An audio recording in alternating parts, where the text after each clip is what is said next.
Fé inteligente, coisa de crente. Louva em casa, onde quer que esteja. Cuida da vida, vida é em Cristo. Ama os irmãos em comunhão na igreja. Crente como a gente, fé inteligente, visão espiritual. Crente como a gente, fé inteligente. Fé inteligente, coisa descrentual. Crente como a gente, fé inteligente. A paz de Deus, graça e paz, shalom. Meus irmãos, sejam todos bem-vindos aqui. Hoje, no Crente Como a Gente. Cara, a gente deu uma risada aqui, porque o podcast antes chamava-se Gente Como a Gente. Aí eu me converti, ele virou Crente Como a Gente. E hoje, eu prometi para vocês que eu ia voltar com conteúdos novos, com conteúdos diferentes. E hoje eu tô aqui com o Capitão Pereira, capitão do 35º Batalhão de Polícia Militar do Interior, 35º BPMI, né, capitão? Exatamente. Abre para mim na central, por favor, Matheus. Isso. E com o Ricardo da Fox Quality aqui. Obrigado aí, um enorme prazer poder participar com vocês aí. Valeu, meu querido. Gente, nós temos um assunto interessante para conversar hoje. Eu tava... Pode deixar na central. Pode deixar essa daí mesmo, Matheus. Eu tava fazendo, como vocês sabem, eu tenho o projeto Alimentando Almas. E eu tava no centro de Campinas, gente, entregando marmita para moradores, pessoas em situação de rua, né? Encontrei o capitão Pereira lá, fazendo uma pesquisa. Eu falei, ô capitão, tá fazendo o que aqui? Ele falou, pô, tô fazendo uma pesquisa pro meu mestrado. Põe na central aí de novo pra gente. Capitão, conta pra gente agora como é que foi fazer e o que é essa pesquisa que o senhor fez pro seu mestrado. Duca, eu sei que você sentiu uma estranheza, porque em geral você vê o policial abordando as pessoas, tomando medida fiscalizativa, né? Fiscalizatória, aliás, e a gente tinha um viés diferente. Duca, há uns anos atrás, nós tínhamos muitas reclamações, ainda temos até hoje, de furtos cometidos por pessoas em situação de rua na área da nossa companhia. Nós tínhamos indicadores criminais muito bons, mas o indicador de furto, ele se sobressaía. E a gente sabia, os registros apontavam que pessoas em situação de rua, para comprar droga, álcool, acabavam fazendo pequenos furtos, pequenos delitos, para sustentar o seu vício. E aí eu fui atrás de algumas entidades filantrópicas, ONGs, que prestam assistência social a essas pessoas, e na tentativa de buscar dados com eles, para compreender melhor o fenômeno, e também porque eu queria, caso eles tivessem, um catálogo de registro de fotografia, de nome e tudo, para que facilitasse o serviço policial, né? E quando eu fui a essas entidades, eles rechaçaram passar para a polícia qualquer tipo de dado relacionado às pessoas em situação de rua, né? Alegavam que a Lei Geral de Proteção de Dados não permitia. Eu já sabia que o artigo 4º da lei permite que as forças policiais tenham esse acesso, mas nos ignoraram solenemente, né? Aí, dessa forma, eu decidi, de um viés operacional, a eu mesmo, com os policiais, a catalogar essas pessoas. E a gente começou a fazer um serviço de formiguinha catalogando isso daí.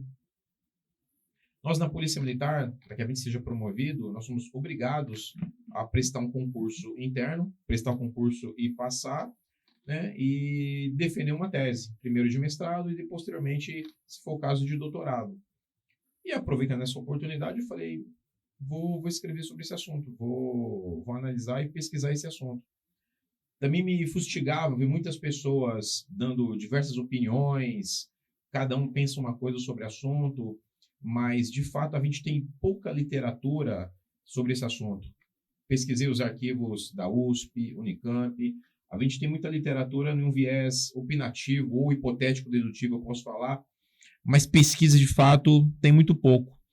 E aí, eu decidi fazer essa pesquisa, ir a campo, como você viu aquele dia, e entrevistar o máximo possível de pessoas em situação de rua no caso em Campinas, para compreender esse fenômeno, em especial sob a ótica das forças policiais. Perfeito. Antes da gente começar a conversar, né, porque daqui a pouco a gente vai entrar na orientação da Polícia Militar, né, com relação à tratativa das pessoas em situação de rua.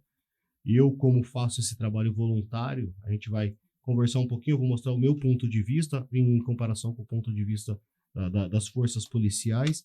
Mas eu queria, antes da gente começar, saber se de todas as pessoas que você entrevistou, teve alguma que você falou assim, não é possível, cara, que, tipo, você se sentiu, assim, solidário em querer, cara, eu vou dar uma ajuda pra essa pessoa.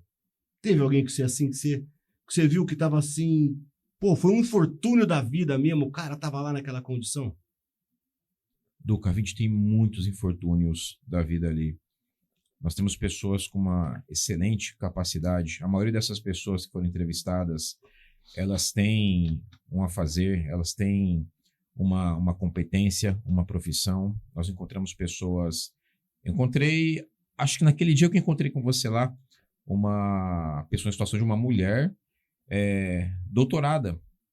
A mulher tem doutorado. Comecei a conversar com ela e, nossa, uma capacidade cognitiva, intelectual gigantesca, mas consumida pelas drogas e pela condição emocional. Nós temos algum deles famosos na nossa região, que a gente acaba conhecendo. Eu vou falar que talvez as pessoas ali da região do Proença, em Campinas, conheçam um chamado professor, né? Ele está há muitos anos na situação de rua e ele tem um cabedal jurídico muito grande. Você entrevista, conversa com ele, ele fala o Código Penal, de processo penal, processo civil, de cabo a rabo. Você vê que ele tem, não só por decorar, mas tem muito conhecimento, mas também totalmente dependente. A gente aprendeu nessa pesquisa que a gente tem que separar... Quando a gente fala dependente químico. Dependente químico. Dependente químico e dependente emocional também. E a gente aprendeu a separar, e um dos vieses dessa pesquisa, isso a gente pode compreender muito bem, é separar aquelas pessoas que são, de fato, vulneráveis das pessoas que, de fato, são marginais. Entendeu? Então, tivemos muitos casos de pessoas que realmente chocam, que emocionam, que estão abandonadas pela vida, pelos órgãos públicos, mas em especial pela família. Porque a maioria dessas pessoas que entraram pelo vício, elas foram abandonadas pela família. E eu posso até passar todos esses dados que eu estou falando, não são opiniões, são constatações através da pesquisa. Uma pesquisa científica e de campo. Científica e de campo. A gente entrevistou, Duca, 200 pessoas em situação de rua aqui em Campinas. Fora aquelas pessoas que anteriormente nós já tínhamos entrevistado, que faria parte só do nosso cabedal operacional. A gente entrevistou 200 pessoas. Para você ter uma noção, a gente tem aqui em Campinas, segundo o censo que foi feito em 2024, 1.300 pessoas em situação de rua, né? O Ministério Público discorda, fala que são cerca de 2.300, 2.400 pessoas, né? Mas, academicamente falando, tecnicamente falando, o que vale é o censo. Ele tem um viés científico, muito embora a nossa percepção é que tenha muito mais. Dessas 1.300, a gente entrevistou 200 pessoas, nós fizemos um questionário para elas, cada uma respondeu 45 questões, seja sobre a ótica policial, sobre a ótica social, até sobre a ótica de Deus, e ainda finalizei esse questionário numa ótica filantrópica, né? Que a última pergunta foi se você acha que essas pessoas, entidades que prestam de alguma forma auxílio para vocês com comida, com outras coisas, elas ajudam você a sair dessa situação, né? E eu posso responder para você que faz esse trabalho filantrópico que mais de 60% delas disseram que não, que esse trabalho que as pessoas fazem, que as ONGs fazem e que até o poder público faz, não ajuda em nada com que elas saiam dessa situação. Muito pelo contrário. E não passa na visão minha, passa na visão delas. Isso acomoda elas cada vez mais. Tanto que diversas dessas pessoas estão há vários anos na rua. Então, todo esse trabalho que tem sido feito, posso falar com muito mais propriedade no âmbito de Campinas, seja pelos órgãos governamentais, seja pelas ONGs, ou até pelas pessoas que fazem filantropia, ela não tem servido de fato para tirar essas pessoas da situação.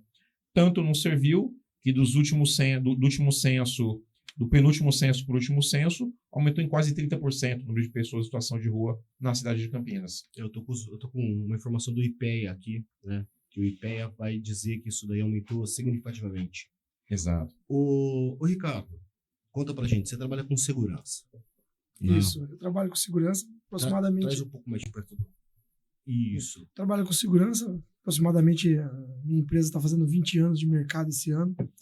E olhando essa ótica, o problema que acaba gerando para nós, para o nosso segmento em si, são os pequenos delitos cometidos, né? Que alguns anos atrás, quando a gente via esses pequenos delitos, eles eram um furto de uma bicicleta ou algo pequeno num comércio, algo parecido assim. Hoje, isso tem migrado.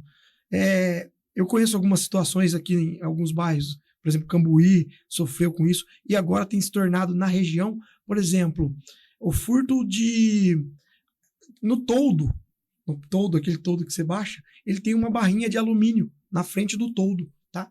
E o que aconteceu? Começou a correr esse furto dessa barrinha, tá? Para quê? Para transformar isso fazer isso virar dinheiro, né? De alguma forma, vendendo através de ferro velho, que o pessoal fala, né? Esses locais. E o que tem trazido de problema? Tem trazido para nós, que pensamos na segurança pública, que é segurança privada, que vai acabar respingando a segurança pública, um problema constante e recorrente. Por quê? Porque como é um furto, é uma coisa rápida, a gente acaba não conseguindo auxiliar, acaba acionando as polícias de segurança pública, a guarda, a PM ou outros para tentar fazer a contenção disso. E o que tem gerado de conflito para nós? Tá? A gente não vê uma possibilidade de saída. Entendeu? Eu hoje não enxergo uma melhora nisso. Tá? Porque, de fato, o que o capitão acabou de explanar parece ser muito recorrente. Tá? Quem deveria apoiar essas pessoas, tentar levar para uma situação de um trabalho ou algo que pudesse gerar esse retorno financeiro, que a gente sabe que o consumo de entorpecente é uma coisa complicadíssima. O indivíduo vai ter que ter um acompanhamento talvez para o resto da vida para conseguir sair daquilo, entendeu? Então, falta para nós, na minha opinião, esse apoio de falar assim, olha, o que a gente pode ajudar? O que a gente pode fazer para que a gente, sei lá, eu posso encaminhar ele, de repente, para um ambiente de trabalho? Eu posso ajudar nisso? Isso ajudaria ele?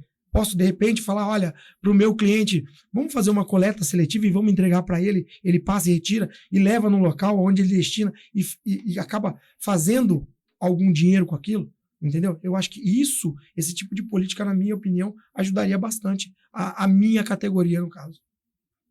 Bom, voltando para o que eu faço. Um ponto que me chamou a atenção foi quando o senhor colocou aí que 60% acredita que esse trabalho de alguma forma tentar suprir eles ali naquela situação de rua não ajuda. Tá? Eu também concordo que não ajuda. Mas eu tenho como que eu posso dizer? Primeiro que no grupo nosso, né, nós não fazemos isso diariamente, não fazemos semanalmente. Nós fazemos a cada 15 dias. Por quê? O nosso intuito não é perpetuar as pessoas em situação de rua, é resgatar as pessoas. É um trabalho difícil, é um trabalho de formiguinha. Né? Dar comida não vai resolver o problema deles. Tá? Não vai resolver. Mas também não vai piorar. Ou você acha que piora? Eu tenho certeza que piora o problema. Dentre esse questionário aqui, a gente perguntou quantas refeições eles fazem por dia. E, Duca, eles têm comida à vontade para comerem 1, 2, 3, até 4 vezes ao dia. E quando não comem, é simplesmente porque eles trocam a comida pela droga. Ao invés de satisfazer a necessidade de comer, ele satisfaz a necessidade de usar droga. Fora que se a gente não faz isso com uma certa estudo, análise e com participação dos entes públicos, a gente gera uma série de transtornos. Por exemplo, você pode chegar às 19 horas no centro de Campinas, que é mais ou menos o horário que as pessoas fazem essa filantropia, acumula uma série de pessoas em situação de rua lá, né? Dão alimentação, tudo, mas nunca faltou. A prefeitura concede alimentação para eles, o Bom Prato concede alimentação para eles, todo mundo concede alimentação para eles. Não falta, não há necessidade de ninguém fazer nenhuma doação. No fim das contas, você que já tem alguma experiência, você sabe que eles pegam aquelas marmitas que as pessoas fornecem, comem a mistura, a carne e jogam todo esse lixo, fica jogado ali na região central de Campinas, né? Gozado que as pessoas têm a filantropia para dar comida, mas não tem a mesma filantropia para fazer a limpeza logo após. E aí isso sobrecarrega os comerciantes da região, os trabalhadores da região, e aí coloca a nossa região, o centro, que é o espírito da cidade, em total decadência. Então, muitas vezes me parece que isso faz muito bem, muito melhor às pessoas que estão doando do que, de fato, para as pessoas que estão recebendo. Porque duas coisas fazem elas ficarem, especialmente na região central. A gente tem mapeado e o censo também mapeou a região preferencial dela, e a região preferencial é a região central. E por dois motivos. O primeiro, ela tem acesso às drogas na região central. Então, satisfaz o vício dela. E o segundo motivo, ela tem acesso a todo tipo de auxílio, desde comida, auxílio médico, a tudo. E isso faz que todas essas pessoas se concentrem lá.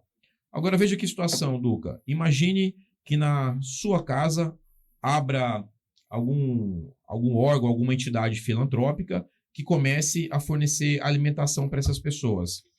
Vai sobrecarregar, vai encher de gente ali e, sem hipocrisia, seu filho, sua esposa, todas aquelas pessoas que moram ali vão se sentir inseguras, porque simplesmente, sem estudo, sem análise, do nada, uma pessoa, uma entidade resolveu servir comida ali. Fora toda a desvalorização que ocorre para o imóvel, para a região, para tudo. Então, assim, falta política pública estruturada, política pública com viés técnico, sem achismo, sem querência, política técnica que de fato ajudem essas pessoas a saírem dessa condição e que é extremamente difícil.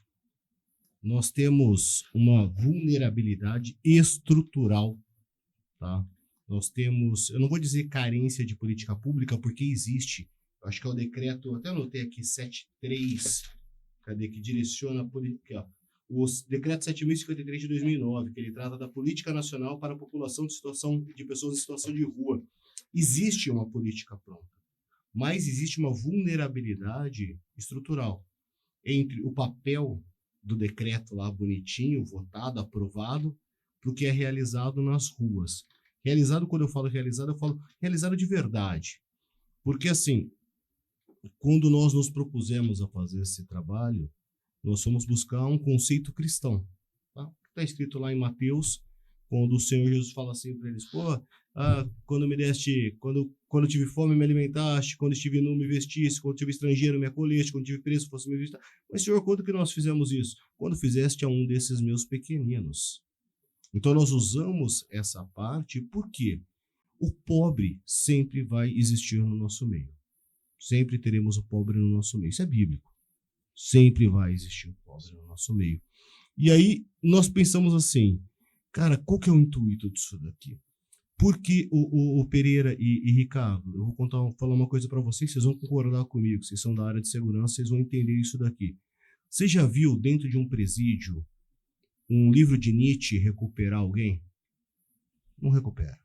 Freud, um livro de Freud, recuperar alguém que está preso? Não recupera.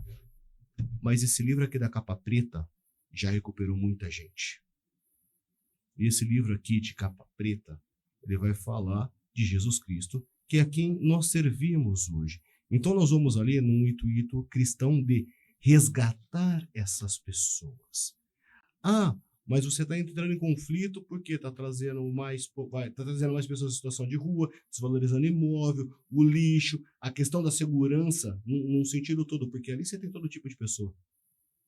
Mas, Duca, Você entende esse posicionamento? Eu entendo, mas eu discordo veementemente, né? Se a gente for levar no viés cristão, nem só de pão vive o homem. Sim. E Por Cristo Por pregava... isso que a gente leva a palavra. E Cristo pregava a libertação. Sim. O que toda essa filosofia, toda essa filantropia... E eu entendo perfeitamente, eu não condeno as pessoas, eu só tento mostrar o viés técnico da coisa, mas toda essa filantropia sem fundamento, sem um viés técnico, ela não liberta, ela aprisiona. Concordo. Todo esse ancelotismo, por exemplo, eu me refiro, por exemplo, à política do padre Júlio Ancelotti, na antiga Cracolândia, em São Paulo. Ele não é um libertador, ele é um carcereiro. Sim. Então, isso não ajuda. Tá? A gente não tem faltado, tem no papel as políticas públicas, mas em Campinas tem concretas também. Nós temos 17 políticas públicas em Campinas voltadas a pessoas em situação de rua. E todas elas só fizeram com que aumentasse isso. Entendeu? Então, nós temos que debater entre a sociedade o que é melhor, mas debater sem achismo, novamente. Eu vou dar um exemplo para você. Muitas dessas pessoas não são de Campinas. Não são de Campinas. Eu ia colocar Elas são de fora. na sua pesquisa, você contou os passantes, porque tem muito passante ali. Contei. Eles estão de passagem ali só. Contei. Já te falo o número aqui. Tá? Só para emendar com as políticas públicas. Nós temos aqui em Campinas o programa de recâmbio, que visa fazer com que essas pessoas retornem à sua cidade de origem, a cidade que ela mora. Né? E mesmo que essas pessoas queiram retornar para a sua cidade, salvo engano, mais ou menos 25% só querem voltar para a cidade. A maioria das pessoas de fora querem ficar aqui. Tá? Mas 25% delas querem retornar. O programa de recâmbio, se do município que ele reside, se a família não o acolher, mesmo que ele queira retornar, se a família não acolher, se o órgão público lá não prestar assistência, ele mantém a pessoa aqui. Até perguntei para os responsáveis, mas economicamente não é vantajoso eu mandar essa pessoa para lá? Lá próximo a família na cidade dela não tem uma possibilidade maior dela se recuperar? Até tem, capitão, mas a gente trata tudo isso aqui num viés humanitário. E se a gente levar tudo somente nesse viés humanitário, não tratar as coisas tecnicamente, a gente não vai, e não digo resolver, mas não vai pelo menos atenuar a situação. Não, eu digo que não vai resolver porque a gente sempre vai ter pessoas em situação de rua. Desde os sumérios tinha registro de pessoas em situação de rua. Sim. Os gregos, os romanos, e a gente vai ter e vai sempre ter. Agora, no mínimo, deixar a situação controlável é nossa obrigação. Então, de fato, nós temos políticas públicas, mas elas não são conectadas entre elas e especialmente,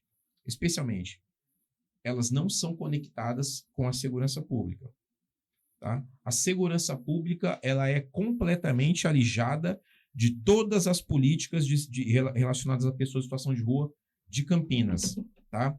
Para você ter uma noção, nós enviamos para todas essas entidades, sejam ONGs, sejam entidades governamentais, um questionário pré-estruturado, né, com algumas indagações, com alguns questionamentos. Absolutamente nenhuma dessas instituições devolveram.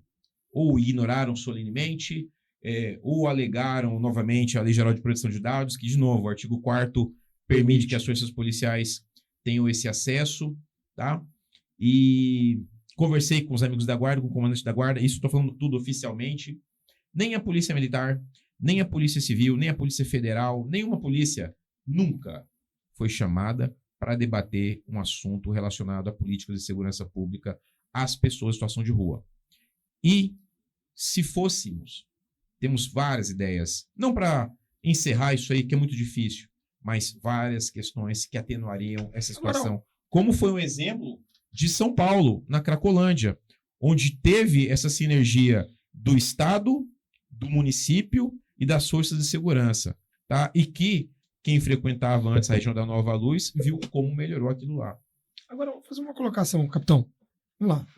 A gente abordou aqui um número que, na minha opinião, é um número razoável. 25% querendo voltar para sua cidade natal, isso sim não é um programa social plausível de eu devolver esse indivíduo porque ele está querendo voltar.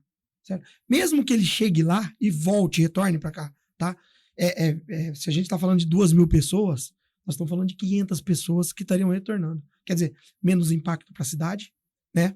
As políticas sociais para as cidades com certeza vão melhorar, porque você tem 500 pessoas a menos para fazer esse atendimento, certo? Outra situação que eu colocaria, eu lembro que o Capitão Dick conversou comigo sobre esse tema, ele me falou que muitos deles gostariam de voltar para o mercado de trabalho. Aí eu te faço uma pergunta, nós temos um departamento de parques e jardins, nós temos um monte, olha o tamanho da metrópole que Campinas certo?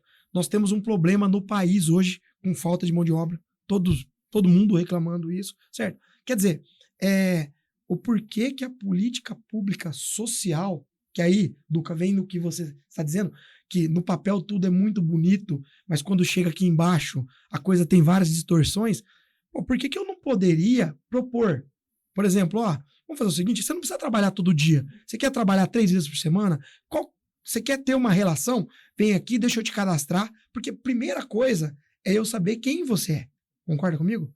Porque eu sabendo quem você é, eu posso fazer um estudo para saber se você está aqui porque sua família não te quer mais, ou se você está aqui porque você quer ficar, se está aqui, você quer fazer um tratamento, eu tenho a possibilidade de te ajudar. Eu tenho visto algumas políticas públicas, a gente vê em rede social, inclusive, de alguns prefeitos de cidades menores que têm levado para dentro e falar só que é o seguinte, eu quero um contrapartida. Qual é a contrapartida? Você vai trabalhar para ajudar. Eu vou te manter, vou te dar banho, vou te dar cama, vou te dar comida, vou te dar tratamento médico, vou te ajudar em tudo, vou te ajudar a se recuperar se você quiser, só que a contrapartida que eu quero de você é que você trabalhe, tá? Eu concordo muito quando você fala que a fé vai ajudar, porque 90% das pessoas, na minha opinião, precisam se apegar em alguma coisa. E a fé, na minha opinião, é um dos... Né, o mundo faz N coisas por volta da fé. Então, eu acho o seguinte, se a gente dá um pilar, se a gente dá uma religião, se a gente dá um emprego, tem um ditado antigo que fala o seguinte, né? O trabalho edifica o homem. Né? Então, eu acho o seguinte, nós estamos, de fato, criando uma política pública, social, que vai funcionar. Mas você não vai recuperar todo mundo com isso. E quer dizer que eu, fazendo o restante, não fazendo nada, eu vou recuperar alguém? Ou eu vou aumentar? Porque é o que a gente está vendo hoje. Os números só aumentam, só aumentam, só aumentam, só aumentam. E assim, quem deveria, de fato, estar captando recursos para conseguir ajudar essas pessoas, acaba que fala, olha, é o que ele acabou de dizer, a gente aqui trabalha dessa forma. Qual o estudo? O que você fez? Você planilhou, você documentou, você sabe quem é aquela pessoa? Ou eu só passo lá e falo assim, olha, você está precisando de um cobertor? Tá aqui. Que aí 2 dias depois você vê o mesmo cobertor jogado na onde você entregou, né? Então, na minha opinião, se a gente não pegar gente que tenha interesse de fazer um estudo, fazer isso que o Capitão fez, fazer um estudo, entender os números, 25% é um número razoável, na minha opinião. 63% das pessoas em situação de rua entrevistadas não são de Campinas, são de outra urbe. Nesse viés que o Ricardo acabou de falar, e no que você disse a respeito da religião, e que de fato a Bíblia salva, aí você tem toda a razão. E eu falo agora também no viés técnico, porque uma das questões é por que você entrou na situação de rua, né? Vou dar dados para você. 48% por conta de drogas, 42% por situação familiar e 31% por condições emocionais. Então, sim, toda a estrutura, todo o aparato emocional que a Bíblia traz a essas pessoas, de fato, muda a vida. Eu concordo completamente com você, mas, novamente, a Bíblia, a palavra, somente ir lá conceder a marmita e eles comerem a mistura e jogarem tudo fora. Eu te entendo. Tem teve algumas situações que eu presenciei ali, tá? Eu tive a situação... Tem um ano e meio, mais de um ano e meio que eu faço esse trabalho. E tem pessoas ali que eu vejo, toda vez que eu vou, elas estão lá. Tem pessoas que eu tentei resgatar, tentei tirar da rua, nunca consegui. Tem pessoas que toda vez que eu vou lá, eu encontro eles estão sob efeito ou de álcool ou de entorpecente, né? E teve um cidadão que ele me comoveu o dia que eu encontrei eles são. Ele tinha ficado doente, tinha pego uma pneumonia, ficou internado, porque várias vezes eu fui, esse cara sumiu, né? E às vezes eu vou só pra andar pelo centro, né? Esse cara sumiu. E aí, pô, um dia ele apareceu lá de novo. Pô, o que aconteceu com você? E ele tava bom, ele tava são, porque foi internado um tempo, então ficou sem usar álcool. E o problema dele é o álcool. E eu tive a oportunidade de conversar com ele e eu fui entender a história dele. Ah, você falou que problemas familiares é 42%, né? Então, um problema familiar que colocou o cara naquela condição. Teve uma outra moça, essa daí eu voltei acho que umas 3 vezes procurando ela. Eu acho que ela deve ser um passante, tava ali de passagem, ou não sei, sumiu, nunca mais a vi. Ela parou do lado, a gente tava fazendo uma oração e ela começou a chorar compulsivamente. E eu vi que ela não estava alcoolizada, não estava com uso de droga. Começou a chorar. Minha esposa foi lá, deu um abraço nela, né? Trouxe ela para perto. E eu normalmente não abraço mulher nessas condições. Abraço um homem e tal. Assim, eu procuro manter essa distância. Mas essa moça, minha esposa, estava do lado. Ela estava numa situação assim tão vulnerável psicologicamente, socialmente. A hora que eu olhei para os braços dela, ela estava cheia de marca de queimado de cigarro e no outro cheio de cortes. Eu falei, ô filha, vem cá, deixa eu te dar um abraço. Dei um abraço, conversei bastante com ela. Eu falei, você quer uma ajuda? Eu consigo te colocar numa casa de recuperação. Eu consigo te colocar numa casa onde as pessoas vão te acolher. Tem uma pastora amiga minha ali de Nova Odessa, ela tem o Recanto das Princesas do Senhor. É um lar que não é só para dependente químico. É para pessoas que foram abandonadas pela família, mulher em situação de vulnerabilidade. Eles acolhem. E eu liguei para a pastora, não, tem a vaga, pai, tal. Voltei para procurar essa moça. Nunca mais achei. Da outra vez, para um rapaz jovem, bonito. Ah, o diabo quer me matar, os ratos viram. Pô, alucinado, surtado. Aí eu parei do lado dele e falei, o que você usou, filho? Usei crack. Eu falei, você quer uma ajuda? Consigo te ajudar? Ele falou, não, minha família tem condição de me ajudar. Ele falou, o que você quer? Eu falei, quero só que você ore por mim. Eu falei, então fica aqui rapidinho. A gente vai fazer uma oração. E aí depois eu liguei, falei, cara, vou ligar pro seu pai, chamar ele aqui. Um rapaz jovem, 20 e poucos anos. O pai dele, 79, quase 80 anos. Eu falei, onde o senhor tá? Pô, manda um Uber pra cá. Eu tô aqui no Cambuí. Eu falei, sacanagem, tá no Cambuí?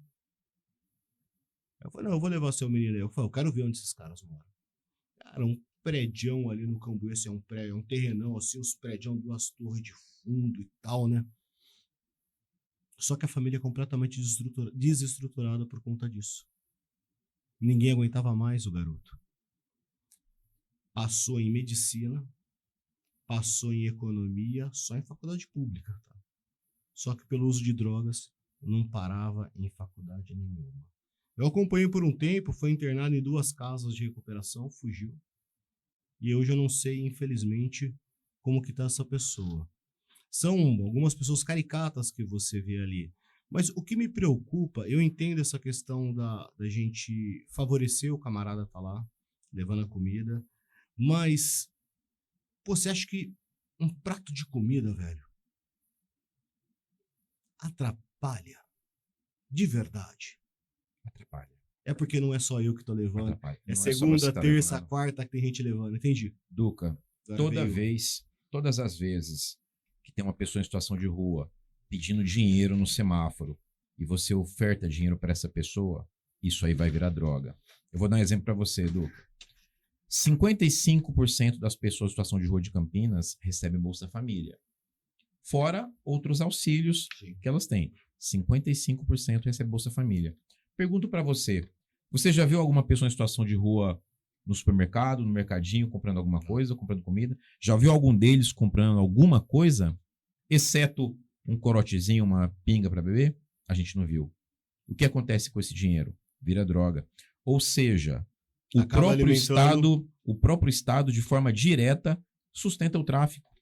Então, todas as vezes que você está entregando uma comida para ele, dando qualquer tipo de facilidade para ele vai pegar esse todo e qualquer recurso que ele tem e vai comprar droga. É difícil, é um assunto que é difícil porque é o seguinte, toda solução vai gerar um problema. Você colocou o exemplo da Cracolândia, né? Repreensão e dispersão foi o que houve ali. Não. Repreendeu. No passado, fizeram somente uma política de repressão e dispersão.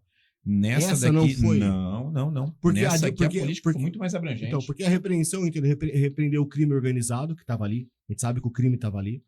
E a dispersão daquela população que estava lá. Gerou um outro problema nos bairros adjacentes ali. Aquela população que ficava concentrada ali na Princesa Isabel foi para bairros. Não, Duca, isso é uma forma muito simplória da gente enxergar isso aqui. Nós temos um programa no governo do estado de São Paulo chamado Muralha Paulista, né?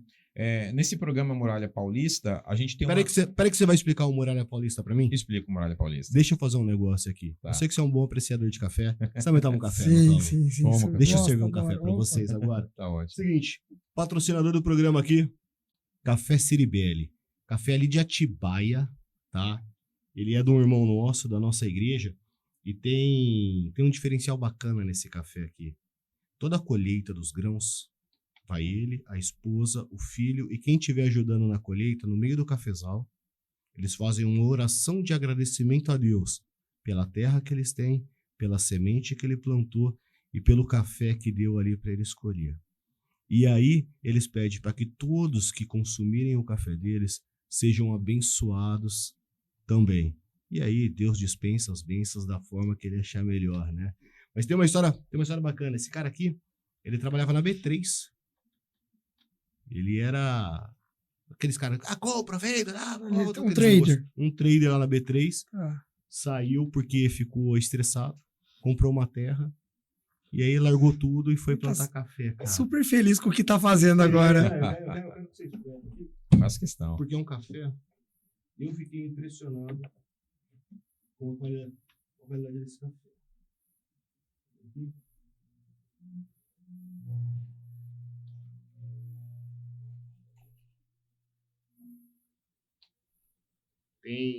Você vai sentir aí o pessoal fala das notas achocolatadas, né? Caramelizadas e tal. E você sabe que eu achava tudo isso frescura. E aí depois quando você começa a entender melhor isso daqui, poxa, eu tô usando uma prensa francesa agora. Cara, eu tô chique demais, mano.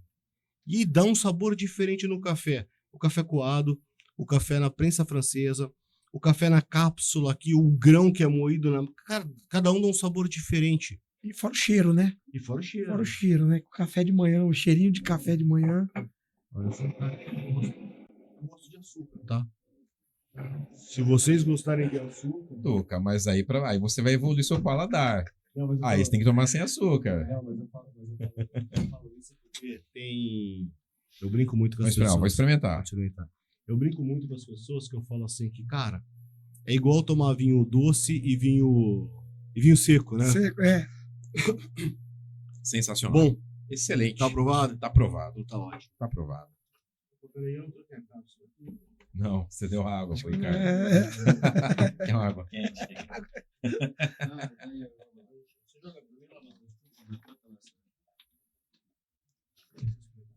Você sabe que eu também, eu era acostumado a tomar café comum, né? O café é cafezinho que você compra no mercado normal, né? Que a gente tá acostumado no dia a dia. Aí eu comecei a tomar esses cafés de cápsula. E aí você compra vários sabores, né? Diferente. Então, eu gosto muito de, sabe, de vez em quando tem uma cor diferente lá, um sabor diferente. Sabe, mas tem hora que eu acho que estraga. Eu tava numa época, eu tava com uma vibe dessa, de pegar essas cervejas que eles vão colocando essência. Tá. A maioria dá uma estragada. Mas, cara, cerveja é cerveja. Esses dias eu tomei uma da Berg Queen. Os caras são aqui de Nova Odessa. Tá. Eu fiquei impressionado, principalmente, eu experimentei as cervejas comuns dele, várias cervejas no passado, e experimentei a cerveja sem álcool deles.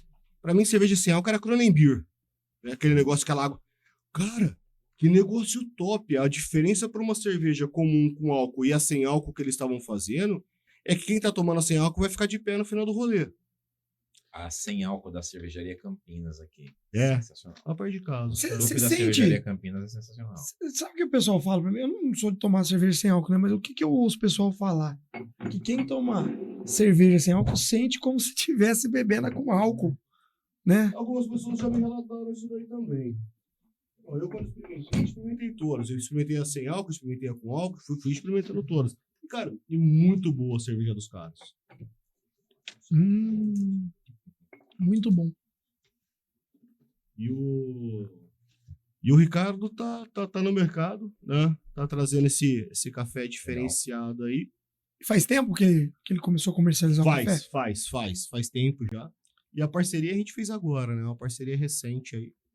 A gente A mulher poder... da minha sogra faz café. Faz café também? Faz.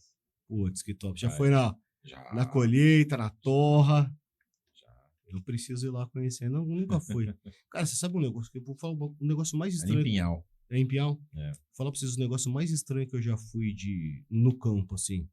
Eu fui numa... como é que é? Capação de boi, velho. Ah! Eu fui, os caras iam fazer lá no Mato Grosso, os caras prendiam o boi Prende pra o boi capar no- o boi. no- Num curralzinho ali. Isso, você aí trava trava na e frente, rosca atrás, isso. E aí depois Corta. vai e corta. Caramba, mano. E aí depois eu fui experimentar. Os caras cozinharam o bago do boi. Não perde nada. Cara, no boi você não perde nada. É impressionante. Uhum. Aí a peãozada fez bago do boi. Ela falou, pô, come aqui. Tamo aqui, né, mano? Não tem- Acho que foi a coisa assim, no campo, assim, a mais estranha que eu fui. Eu fui nessa daí, cara. Eu já também já vi já. Não comi, dizem que é nobre, que é bom. Não, tipo assim. Cara, porque o pessoal tava desde cedo, todo mundo bebendo ali o dia inteiro ali. O que viesse você comia, né? Mas de comida exótica, assim, pô, tartaruga, jacaré. Eu morei em Manaus, né? Tá. Então tudo que. Não, jacaré é bom. Pô, jacaré é bom, cara. Jacaré é bom. Coelho, qualquer tipo de caça, né? assim, Caça. eu tive a oportunidade de experimentar, né? Sabe que eu morava em Rondônia, o pessoal tinha muita mania de caçar e comer tatu, Tatu. né? Eu não ia com a cara, não. Esses anos atrás que eu fui descobrir que o tatu é um dos principais, comer carne de tatu, causadores de lepra. Ele come carniça. É os lepros. Podia ser um leproso. Cara, mas tem. Assim, se for falando. Não, ele diz que tem que ver o tatu porque perto de cemitério, né? Sim. Diz que ele cavou que come. É terrível. É, Vamos voltar aqui Bora. para a Muralha Paulista. Pra você explicar pra gente o que é a Muralha Paulista e por que essa última ação na Cracolândia de São Paulo, ali na Praça Princesa Isabel, Campos Elíseos e adjacências ali, não foi uma ação de repreensão e de dispersão. Duca, a Muralha Paulista ela é uma plataforma da Secretaria de Segurança Pública do Estado de São Paulo, em que ela recolhe todos os dados estaduais e nacionais de todas as pessoas. Então, qualquer situação criminal que a pessoa tenha, qualquer acionamento, desde ligar o 90, qualquer coisa, se você abre o nome da pessoa, tá lá se ela acionou o 90, se ela registrou um BO, qualquer coisa. Então, é um cadastro pormenorizado com viés para a segurança pública, né?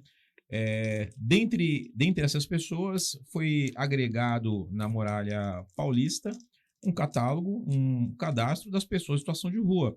Podem ser de todo o estado, mas nesse caso específico foi da região da Cracolândia. E por que eu falo que a situação da Cracolândia, como muita gente leigamente fala, só foi uma política de dispersão, e eu falo que isso está errado. Lá houve um cadastro de todas essas pessoas. Então, quando você abre esse portal da Muralha Paulista, você pesquisa, tem todas essas pessoas lá. E o que isso facilita? Com esses dados, é muito melhor eu planejar as políticas públicas direcionadas para as pessoas em situação de rua, eu monitorar, eu separar quem é vulnerável e quem é marginal. Então, tudo isso daí foi feito. Foi feito também um trabalho muito forte de inteligência. Uma coisa que as pessoas não perceberam, hoje sim já é noticiado, mas foi, por exemplo, a indústria imobiliária. Porque se você remanejar o tráfego para determinada região, fatalmente você desvaloriza o imóvel. Se o imóvel é desvalorizado, facilita para quem quer especular. Olha que interessante, o governo do estado de São Paulo agora ele vai construir uma série de empreendimentos lá, inclusive sede do próprio governo nessa mesma região. Ou seja, o imóvel vai valorizar absurdamente. Quem lá atrás, na baixa, comprou, vai ser valorado agora. A gente vem para o nosso âmbito de Campinas aqui. O centro da cidade está extremamente desvalorizado. Por quê? Porque todas essas pessoas, especialmente elas, obviamente que não é só isso, mas geram um temor, geram uma sensação, uma percepção de insegurança, geram muitos furtos. Eu sempre comparo as estatísticas de furto da área da minha companhia com a companhia vizinha, que é a companhia da região central, e é absurdamente maior o número de furtos nessa região. A gente sabe, a gente tem análise criminal e sabe que esses pequenos furtos são realizados por essas pessoas. Então, não, foi feito um trabalho de muita inteligência. Obviamente, dispersou, mas hoje essas pessoas são monitoradas. Essas pessoas nas câmeras que estão cadastradas no Muralha Paulista, por exemplo, no Smart Sampa em São Paulo, se ela tem algum antecedente criminal, se ela cometeu algum crime ou tem a possibilidade de ser alguma suspeita ou ela está procurada, se ela passe numa daquelas câmeras inteligentes do Smart Sampa, as forças de segurança vão lá e prendem ela. Então, é muito mais fácil monitorar e criar políticas públicas direcionadas para elas. E não só no aspecto de segurança, no aspecto de saúde, no aspecto de reabilitação, direcionar para a família. Tá? Então, todas elas têm um cadastro. Aqui em Campinas, nós não temos um cadastro unificado para essas pessoas. É como eu te falei, nenhuma força pública, nenhuma força policial de Campinas jamais foi chamada para participar das políticas de segurança de pessoas em situação de rua. Basicamente, em especial no caso da Guarda Municipal, são acionados para fazerem a segurança das pessoas ou que fazem a filantropia ou que fazem as políticas públicas. E nós temos muitas alternativas e muito conhecimento e muita expertise nessa situação e aproveitamento zero. E de verdade, aí é mais uma percepção, não é um fato, mas é uma percepção minha, isso tem muito mais a ver com um preconceito, né? E um preconceito que eu, de fato, posso falar para você, não deveria existir. Como eu disse, né, foi o que muita gente pensava quando eu entrevistei essas pessoas, que poderia dar um viés coercitivo, o policial está entrevistando, tem que responder tudo. Não, teve um viés muito mais humanitário, porque essas pessoas se sentiram envaidecidas, se sentiram valorizadas, ouvidas sendo entrevistado por um policial. Entendeu? Elas desabafaram seus casos pessoais, responderam objetivamente o questionário. Então, não. Muitas vezes, por óbvio, as forças policiais elas têm que tomar medidas coercitivas e isso gera um desgaste, mas não só para as pessoas em situação de rua, para qualquer um. O nosso serviço ele não agrada no geral quando você tem que coagir alguém e, obviamente, não vai agradar as pessoas em situação de rua. Mas isso não pode ser um motivo para alijar as forças policiais de participarem da política de segurança pública. Eu vou dar um dado para você aqui, e que se você vier pensar melhor na sua condição filantrópica, talvez você canalize melhor. A maioria dessas pessoas trabalham. E a maioria dessas pessoas trabalham informalmente. E praticamente 90% a 95% delas, o trabalho informal que elas fazem é o de reciclagem. Ora, todo mundo, toda a população de Campinas vai passar nesses containers de lixo e vai ver ela fuçando no lixo, vai fuçar no lixo da sua casa, porque tudo que ela capta ali, ela leva para reciclagem. Só que qual o problema que nós temos? São compradores ilegais, e aí eles acabam comprando tudo. Compra hidrômetro, compra fio de cobre, compra tudo.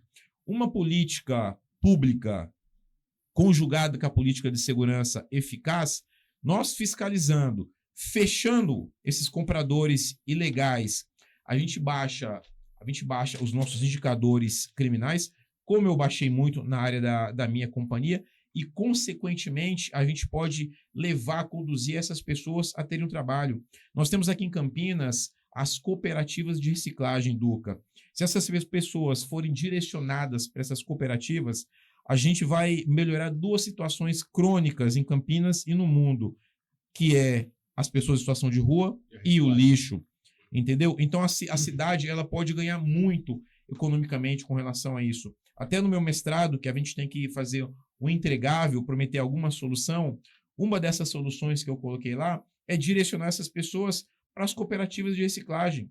Então, se o poder público municipal, e não precisa ser propriamente com o dinheiro da prefeitura, a gente tem acordo de não persecução penal, a gente tem TAC, comprar um carrinho para ela, todo caracterizado, para ela recolher essa reciclagem, dar um coletinho para ela. Isso gera, você já ouviu falar do princípio das janelas quebradas, né? Se uma janela é da quebrada, janela quebrada ontem. se uma janela é quebrada e não é consertada, a outra vai estar quebrada. A gente vai, com essa política, a gente vai gerar toda uma perspectiva de arejamento da cidade, de direcionamento para essas pessoas e de valorização dessas pessoas. Elas vão estar tendo um trabalho, entendeu? E a gente, e do viés da segurança, a gente começa a impedir que essas pessoas sejam recrutadas pelo tráfico. Porque o traficante, a maioria deles que estão ali nas biqueiras vendendo crack, vendendo cocaína, são pessoas em situação de rua e que são pagas com droga. Aí a gente vai entrar em 2 pontos importantes. Eu vou pedir a sua colaboração também. Quando a gente fala de aumento da criminalidade, tem muito crime de oportunidade. Sim. Surgiu a oportunidade, vai lá dar uma fanada ali, tem o furto ali. Acho que a grande maioria de Campinas é crime de oportunidade, estou errado? Uhum. Olha, A ocasião faz o ladrão. Eu sou muito mais Machado de Assis. O ladrão não tá feito, a ocasião faz o crime. A ocasião faz o crime. Dessas pessoas aí, quase 80% delas têm antecedentes criminais. Tá. Então vamos lá. Nós temos você falou para mim que a maioria, acho que é 48%, estão nas ruas por conta de drogas. É isso? 42. Drogas, família, condição emocional. Vamos Nessa lá. sequência. Drogas, você tá até quantos por cento de todos que você entrevistou? Só pra gente ter uma ideia da... 48% entrou na situação de rua por conta de drogas, 42% pela situação familiar. Vamos nos 48%. E 31% por condição emocional. Vamos nos 48% aí, tá? Nós temos uma situação onde o tráfico de drogas cooperou para que existissem pessoas em situação de ruas. E aí a segurança pública ela tem a política de combate às drogas, certo? Mas aí eu vou fazer uma pergunta aqui, tá? Para vocês dois aqui que estão na área. Eu tive uma situação que eu fui no Terminal Central entregar sopa uma vez. Tava frio pra caramba, fizemos umas sopinhas lá, fomos entregar. Eu via os formiguinha passando, entregando, vendendo aqui, vendendo aqui, vendendo aqui, vendendo ali. Tinha uma força de segurança pública ali, não vou dizer qual é, mas tinha uma força de segurança pública ali que não intervia. E eu já tava com vontade de intervir naquilo, já porque aquilo tava me incomodando. Ver os caras vendendo ali na caruda, na frente da força de segurança pública ali. Em quem tava pra reprimir o crime, tava vendo o crime acontecendo. Não pode dizer que o cara tava prevaricando, porque não tinha condição, tava sozinha a viatura ali. Né? Não tinha um apoio. Eu sei que o apoio veio rapidinho, mas era aquela condição. Você leva aquele cara pra delegacia, a quantidade de droga que ele tem, ele vai ser solto dali horas. É isso. Essa política de combate às drogas hoje, principalmente dos formiguinhas, que são pegos com uma pouca quantidade. Os caras tá lá escondido, vai lá, pega, vem a quantidade de pouca, é solto. Cara, esse negócio de soltar não tá colaborando, porque 48% vem das drogas. Como que a gente consegue melhorar a política de combate às drogas para poder tentar trabalhar na redução desse número aí? Não no que já tem, mas no futuro. Duca, há 5 anos atrás, o preço da pedra de crack era o mesmo de hoje. Há 10 anos atrás, o preço da pedra de crack é o mesmo de hoje. Há 15 anos atrás, o preço da pedra de crack é o mesmo de hoje. Não tem inflação nesse mercado, não? Ou seja, tem muita oferta. Tem muita oferta. O que acontece é que só as forças de segurança, principalmente as estaduais, têm essa cobrança, né? As municipais hoje também têm alguma cobrança, mas a gente esquece que toda a fronteira gigantesca do Brasil, literalmente, ela está largada. Então, nós não temos das Forças Armadas uma política severa de fronteira, nós não temos da Polícia Federal, até por conta de efetivo, uma política severa de fronteira. Então, a gente tem que rever muito essas condições. Eu pergunto para você, Duca, qual a razão de nós termos uma enormidade de quartéis aqui em Campinas, em São Paulo, em São José dos Campos, no Rio de Janeiro? Qual a razão disso? Nós praticamente não temos quartéis das Forças Armadas na região fronteiriça. Qual a razão? Eu sei que qualquer um que fez a DESG, vai defender, que está aqui para defender o parque industrial e tudo LPOR mais. e tudo mais. Eles vão falar isso daí, mas a verdade é o seguinte, nós já temos as forças de segurança do estado e do município para defender o parque estadual. A nossa vulnerabilidade é na fronteira. A grande verdade é que é muito cômodo hoje. Tá? Eu sei que teria um custo grande fazer toda essa transferência, fazer toda essa logística, mas a grande verdade é que se acomodou. Né? A gente tem uma força de segurança nas Forças Armadas muito barata, que é o conscrito, porque nunca vai faltar efetivo. É só o governo obrigar que ele se alista. Tá? E todo esse período ele poderia ser utilizado para fazer uma política, uma segurança de fronteira mais rígida, mas, sinceramente, é usado para pintar guia de quartel. Entendeu? Então, a gente tem que rever muita coisa. É muito fácil cobrar a polícia e não ver o todo, o que acontece. Entendeu? Duca, nós prendemos muitas pessoas, muitas vezes, algumas vezes ao dia, no mesmo local, na mesma biqueira. Então, você prende um traficante, daqui uma hora, outro está no lugar dele. E, em geral, é uma pessoa em situação de rua. Entendeu? Então, não é... As pessoas pensam, nossa, mas se eu tô passando aqui, eu tô vendo o tráfico, a polícia não tá vendo. A gente tá vendo. A gente tá vendo e tá prendendo. Tá? Agora, tem algumas questões. A primeira, na famigerada audiência de custódia, praticamente 50% é solto já em 24 horas na audiência de custódia. Tem os que são soltos posteriormente. E fora toda essa política de combate às drogas que falta na nossa fronteira. Então, qualquer um que viaja, você morou no Amazonas, eu morei em Rondônia, sabe que a nossa região lá é largada. Entra e sai, droga, arma, do jeito que quer. É por isso que essa sensação, esse fato de estar sempre enxugando gelo se perpetua. Tá? Agora, infelizmente, a gente tem que enxugar o gelo. Eu não posso deixar encharcar. Então, por isso que a gente vai continuar combatendo. Agora, depende de políticas macros para que a gente, no mínimo, torne essa situação controlada. Você colocou um ponto aí, né, no preço da droga. Eu até falei, não tem inflação nesse mercado, mas quando tem as grandes apreensões, que nesses dias, já tem um tempo já, vocês pegaram aqui na Anhanguera, aqui em Americana, lá um caminhão cheio de maconha, depois pegou mais não sei quantos quilos de... Isso não dá um preju pros caras? O quem tem não tende a levantar o preço disso? Não é um mercado normal isso daí? Desculpa a minha curiosidade, só fiquei pensando... Porque os caras tomam prejuízo pra caramba nos últimos anos. Toma um prejuízo, sim. Mas se não houver uma política pública forte na região, e vai desde a presença policial, a presença de monitoramento, e até a outras condições de obrigação, tanto do município quanto do estado, o tráfico vai continuar dominando. Tá? Então é muito mais complexo. Confesso que diuturnamente as forças policiais apreendem uma quantidade exacerbada de drogas, mas o mercado continua aí, tá? Nós temos diversos pontos famosos em Campinas e por mais que tenha flagrante, continuam, se perpetuam. Agora, se a gente não controlar, fica muito descarado. Então, alguns pontos que eu vou dizer para você que antes eram muito mais escrachados do tráfico, no mínimo o criminoso tem que ter medo. A polícia está aqui. Então, o usuário evita passar lá. Então, regionalmente, em âmbito do estado de São Paulo, quem faz uma estrutura de segurança melhor, seja no aspecto da Polícia Militar, Civil, Guarda Municipal, domina de certa forma essa região. Mas não que acaba, porque nenhum lugar acabou. Por quê? Porque tem consumidor. A gente vê ali no centro de Campinas, né? A região mais crítica ali que eu vejo que é embaixo do Terminal Central, lá em cima. Aquela região, pra mim, é crítica pra caramba. Quebra-osso lá em cima, né? Ali na boca do lixo parece que deu uma melhorada, até a praça tá mais bonitinha ali, o negócio tá mais urbanizado. Até que a gente brincou lá, não sou fã do Marcelo Freixo, mas, você deixar não trocar uma lâmpada queimada e não cortar um mato ali e deixar o espaço limpo, vai atrair esse tipo de coisa, né? Brincando com o Freixo falou no Rio de Janeiro. A região lá da 13 de maio tá muito mais controlada.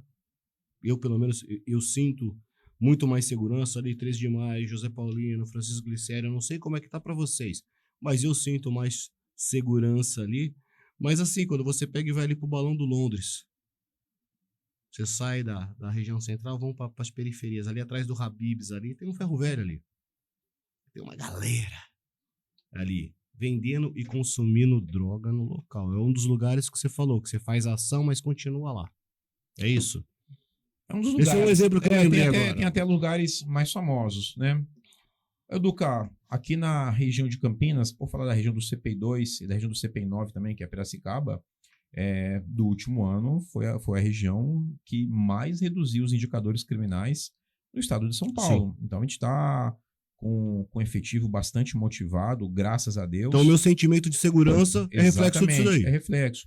Mas é reflexo de uma motivação policial, de um trabalho árduo nosso, e que, mais uma vez, a gente não vai deixar encharcar. Mas muita coisa em âmbito nacional deveria ser feita para que ajudasse a gente, tá? Agora, para manter essa sensação de segurança que você tem na região central, olha o custo disso para o contribuinte. Sim. Quantos policiais militares, quantos guardas municipais, quantos seguranças privados têm que ser remanejados para lá para que você tenha um mínimo de percepção e sensação de segurança?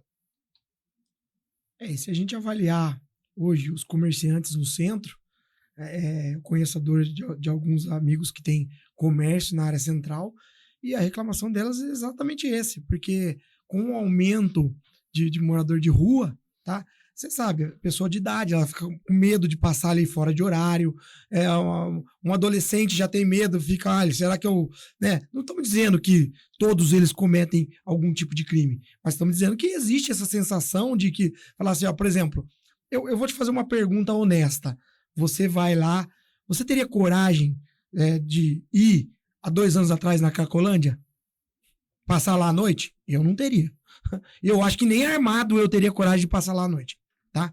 Porque olha o tamanho que aquilo era, olha o impacto que aquilo gerava. Então, assim, por mais que a Cracolândia tenha se distribuído, que a gente sabe que saiu, mudou para outros bairros, outras cidades, tá? Vamos ser honestos, é melhor pulverizado do que setorizado. Várias vezes eu vou para São Paulo e tem uma parte que a gente vai passar ali perto da onde tem a base da rodoviária, ali, centro administrativo. E minha esposa já fala assim pra mim, nossa, que saco, nós vamos passar naquele semáforo. Por quê? Você tem 15 moradores de rua e eles vêm pra cima do carro jogando água no vidro, não sei o quê. E tipo assim... Como é que chama aquela avenida onde tá a rota lá? É a Santos Dumont, né? Não, Tiradentes. Tiradentes. E aquela outra que cruza, que vai sair lá no... bem antes ali dele, que você vai pegar reto, você vai sair pra pegar a Marginal 9 de julho. 9 de julho. Cara, ali é terrível, pô. Então, e aí, você sabe o que é engraçado? Não, mas então, na minha época... Então, melhorou bem, porque olha só, porque agora você diminuiu, inclusive, o índice de crime. Mas quando a gente tava indo fazer o visto, tá? Eu tava, inclusive, com um amigo meu que é policial também, e ele tava comigo lá, batendo um papo, e minha esposa atrás, e a gente indo fazer o visto. 2 minutinhos que o cara parou no trânsito, tá? Que ele tava ali observando alguma coisa, o cara entrou pelo vidro, ele tava num Fiat Uno de prestação de serviço, o cara pegou o celular dele, saiu correndo. Detalhe, tá? Tinha uma policial militar do trânsito a tipo 200 metros. Ela não conseguiu ver a ocorrência, porque o trânsito inteiro parado, e eu fico pensando, mesmo que ela tivesse visto, o que ela ia fazer? Ela tava sozinha ali, sabe? Olhando ali, acompanhando o trânsito, olhando o que estava acontecendo em volta. Então, assim, e a gente sabe que em São Paulo, antigamente, tinha muito isso, tá? O pessoal ficava em cima dos viadutos, observando quem estava com o vidro aberto, dando sopa para furtar o celular, tá? Eles têm uma baita de uma sacada que é furta o celular, joga na câmera, porque enquanto o celular tá na câmera, ele não apaga, tá? E aí ele comete a transferência, faz empréstimo, fazem isso, tá? Eu já presenciei alguns furtos desse em São Paulo, então até quando eu vou para São Paulo, tô ali. Pô, agora, amigo meu ali dos japonês lá, como é que chama lá aquela região lá Liberdade. Na Liberdade. O cara veio com uma pedra, pegou o celular de dentro do carro dele e saiu. Daqui a pouco começou transferência para ele correndo atrás para bloquear os app dele.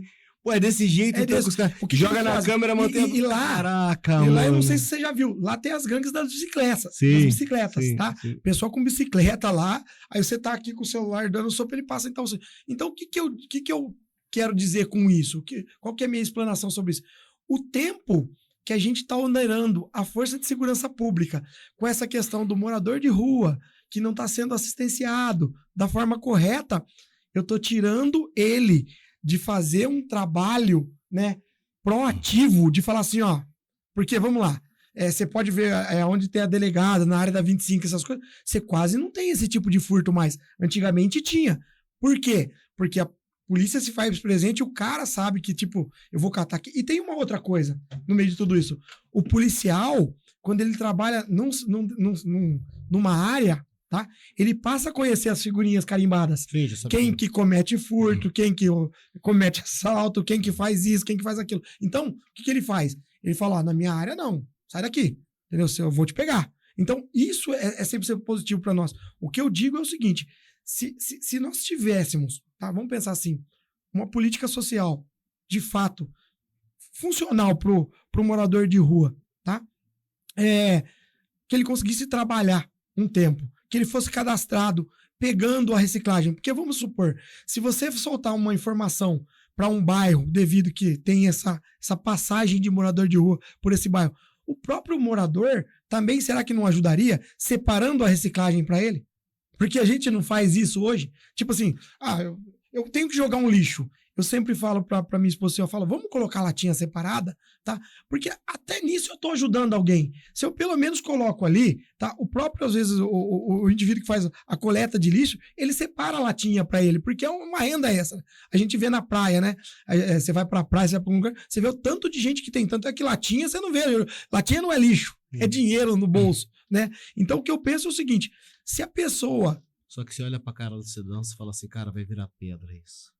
Mas não só isso, ó. De uma forma ou de outra vai virar pedra. Sim. Só que você deu o primeiro passo para a integração real dele na sociedade, que é conduzir ele a um trabalho. Deixa eu fazer uma outra pergunta para vocês aqui agora.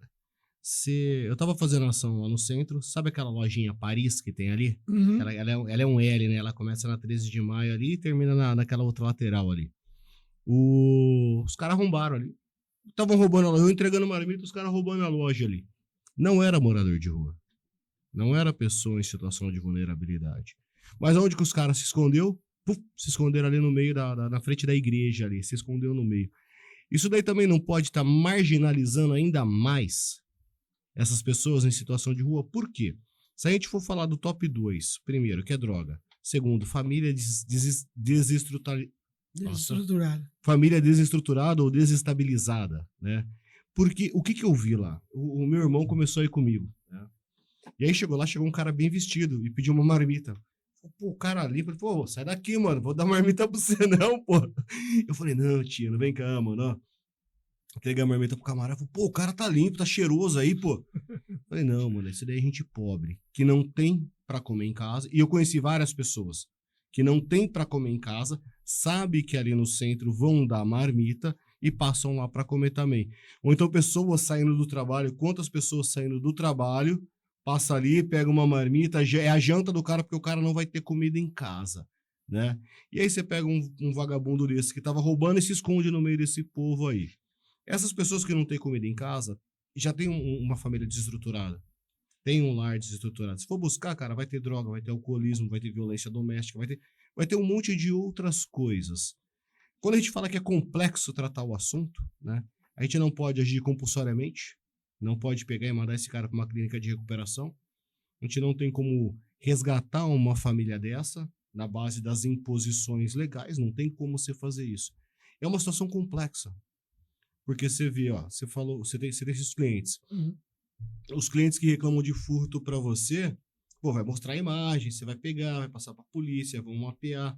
Cara, a situação que aconteceu comigo, o capitão ajudou nessa daqui. A gente tem a clínica odontológica aqui. Botamos uma plaquinha de aluga-se consultório odontológico, porque nós alugamos as salas aqui também para outros dentistas. O camarada não achou que estava vazio aqui? Entrou aqui, roubou toda a fiação. Cara, o prejuízo foi mais de 20 pau, Pereira. Roubou toda a fiação e ainda roubou o ar-condicionado daqui, e ainda roubou lá de fora. Não, aí eu subi no telhado pra ver, achei, o cara perdeu. Cara, vocês não sabem, é Deus que faz essas coisas. O meu vizinho emprestou a escada pra mim subir, eu falei, pô, bem que esse camarada podia ter perdido um RG, algum documento pra... O camarada não tinha perdido o RG dele dentro do meu telhado. Você acredita nisso? Sorte aí.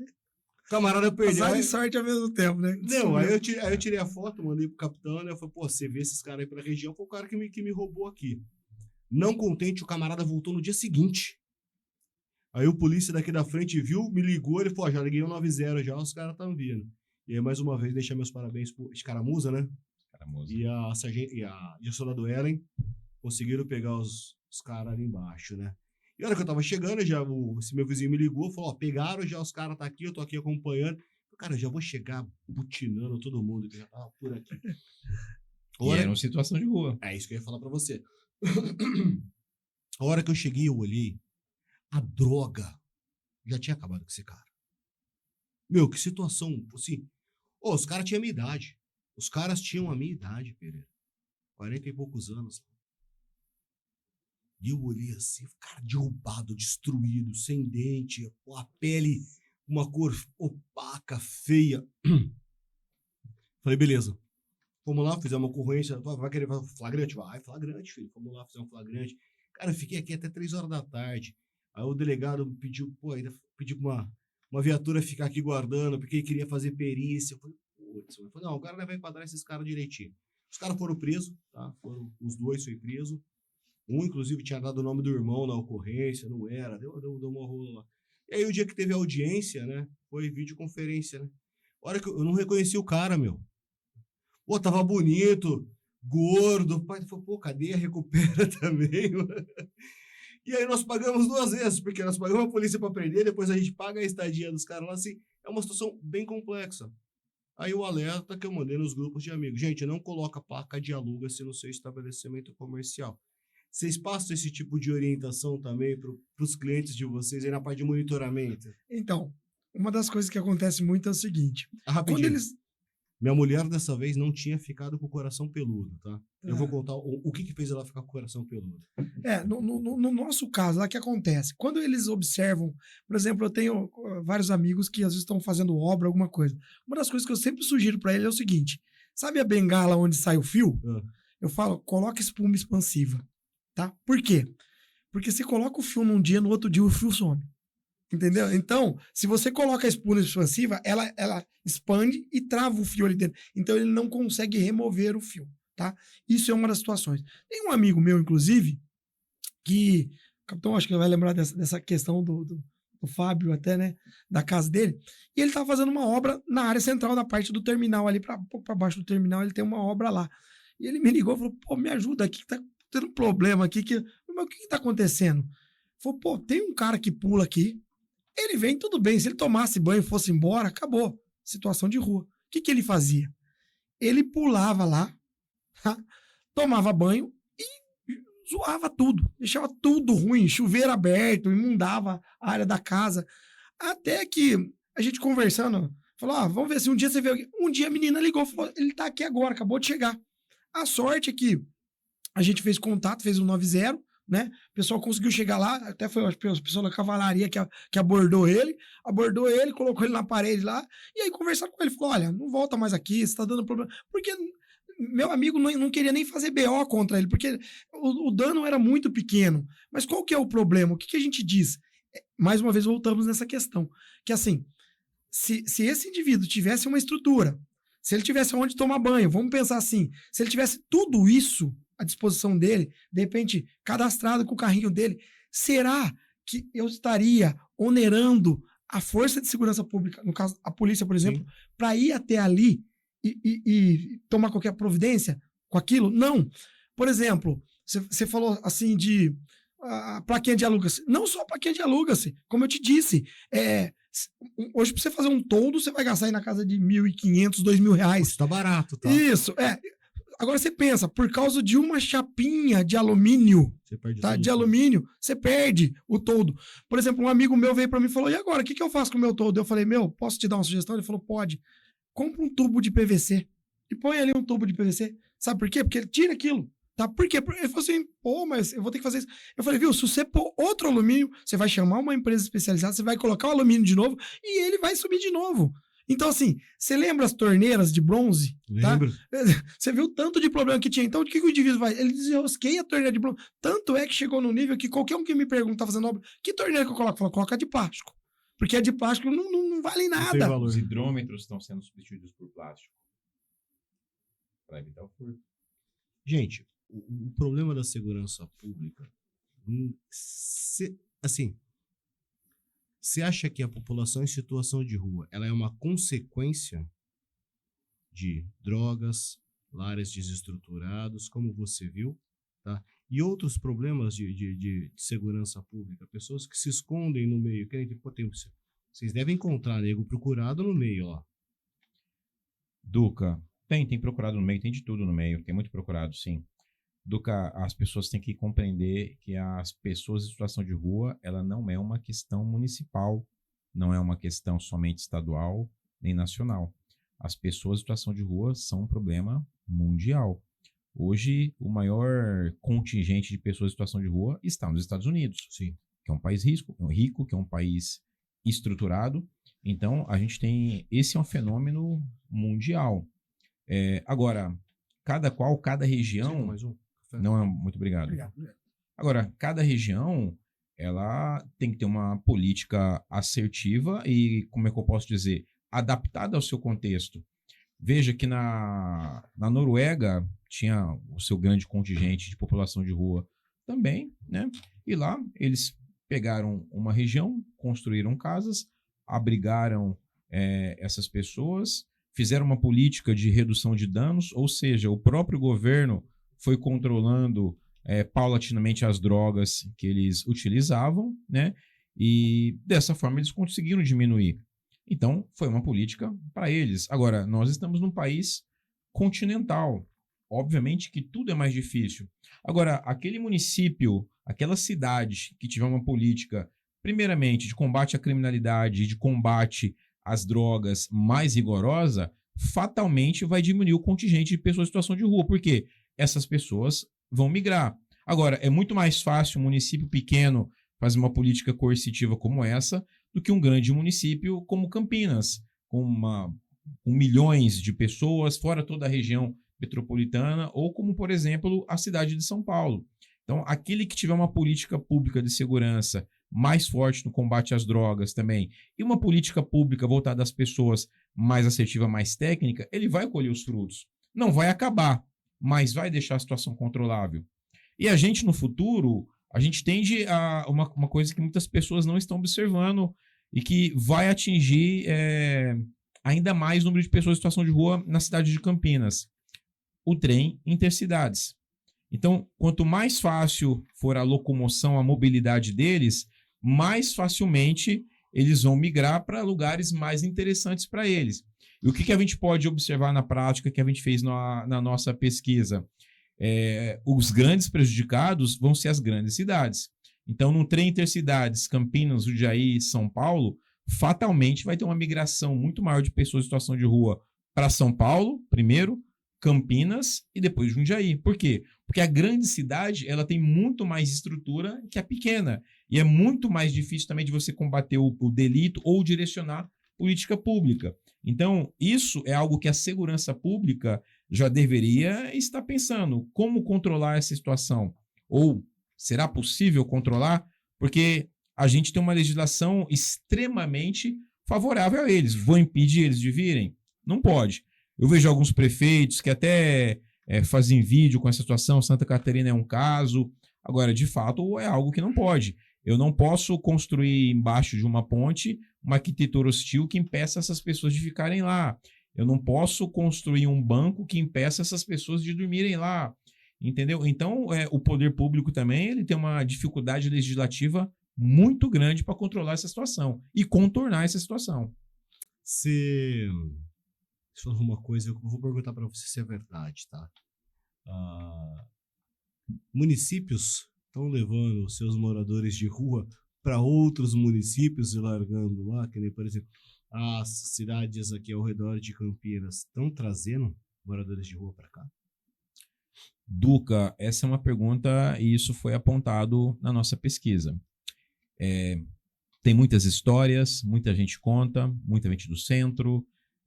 Já vi na mídia político, prefeito de cidades vizinhas até serem indiciados porque apontou.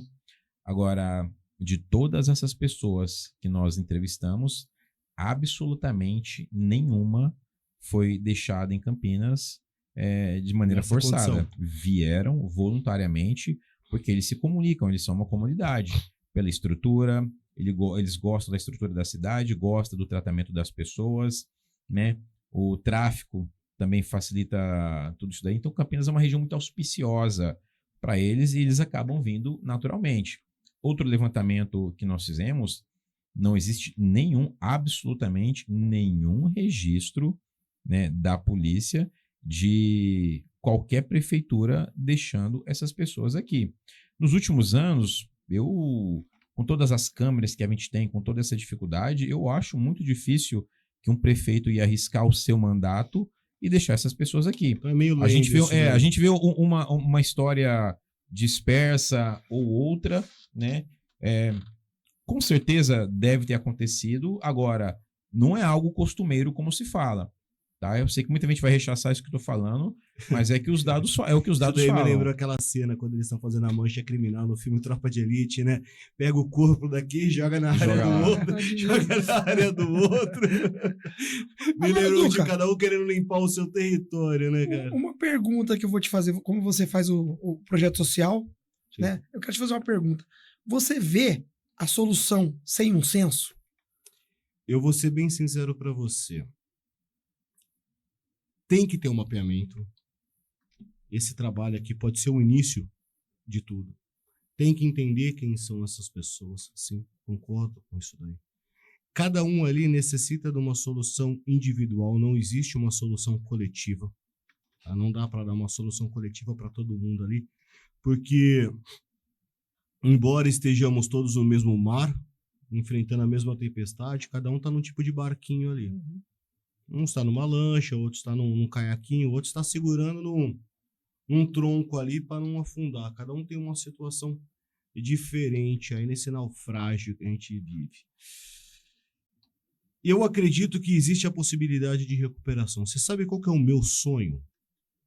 Na Congregação Cristã no Brasil tem um momento na liturgia do culto que é os testemunhos. Então é aberta a liberdade para a igreja e as pessoas vão lá testemunhar e contar as obras e maravilhas que Deus fez na vida dela. O meu sonho de verdade é um dia estar num culto em alguma igreja, levantar alguém para testemunhar e falar assim: eu estava em situação de rua, no centro de Campinas, ouvi um hino, parei para ouvir, comi uma marmita, ouvi uma palavra, o Senhor me restaurou e me trouxe de volta. Eu tenho uma vontade de ouvir isso. Saber que o nosso trabalho trouxe pelo menos um resultado. Saber que eu matei a fome de pessoas, beleza, mas eu não estou ali para matar fome. Essa é a diferença do meu trabalho para as ONGs que a gente estava falando. Eu estou ali para tentar resgatar almas, tentar resgatar pessoas. Porque aquilo, assim, é um prato cheio. Pessoas em vulnerabilidade é um prato cheio para as forças do mal. Qual que é a tua fraqueza? É o crack. Ele tá lá. Qual que é a tua fraqueza? É o corote? Toma o corote. Qual que é a tua fraqueza? É a mulher? Tá lá em cima. Qual que é a tua fraqueza? O mal tá ali, cara, para te perpetuar nessa situação. Nós entendemos que existem situações, mesmo querendo ajudar, que vai contribuir para que aquelas pessoas fiquem ali. Mas o meu objetivo não é esse. O meu objetivo é resgatar. Se eu puder resgatar um por um, de pouquinho em pouquinho, eu já fiz a diferença na vida daquela pessoa. Não quero mérito por isso, não quero reconhecimento por isso. Eu só queria um dia de verdade ouvir que o meu trabalho fez a diferença na vida de uma pessoa, pelo menos. Já atendemos ali, cara, cada vez que a gente vai, 2 vezes por mês, então a gente leva em torno de 200, quase 300 marmitas por mês. Mas imagina, Duca, que se ao invés de você levar marmitas para elas, você, a sua congregação, promover, por exemplo, uma política de reciclagem na igreja. Concordo. Para arrecadar tudo, o dinheiro arrecadado com isso, que eles trabalharam, vão ter o pagamento deles, você direcionar para uma política mais assertiva com a sua própria igreja.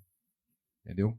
A gente tem... Por isso que eu faço questão de demonstrar essas questões técnicas. Isso é Para que importantíssimo. pessoas como você, para que essas pessoas filantrópicas, né, e também as as entidades públicas possam direcionar melhor, seja a política pública, seja a sua filantropia, para algo que de fato possa ter uma maior capacidade de mudança para eles. Vamos falar de... Bom, o meu trabalho, eu não recebo dinheiro de nenhum órgão público, eu não recebo dinheiro do pagador de imposto. É tudo voluntário. As pessoas contribuem, as pessoas que participam desse projeto, que apoiam, que incentivam, contribuem ali voluntariamente, né? Antes da gente entrar na pergunta que eu vou te fazer, a igreja ela tem vários projetos nesse sentido. Tem projetos de costura, né, para colocar mulheres em situação, para aprender a costurar, para fazer roupa, para atender a pessoas menos favorecidas. Tem um centro de acolhimento para pessoas doentes lá em Barretos, que vai fazer tratamento para acolher essas pessoas e tudo mais.